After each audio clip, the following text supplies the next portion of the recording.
You ask Tiger to solve. This deals with linear equations with one unknown. The final result is b equals -6. Let's solve it step by step. Swap sides. Isolate the b. Divide both sides by -3. Cancel out the negatives.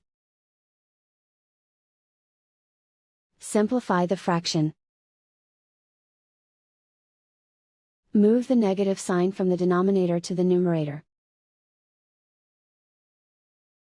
Find the greatest common factor of the numerator and denominator.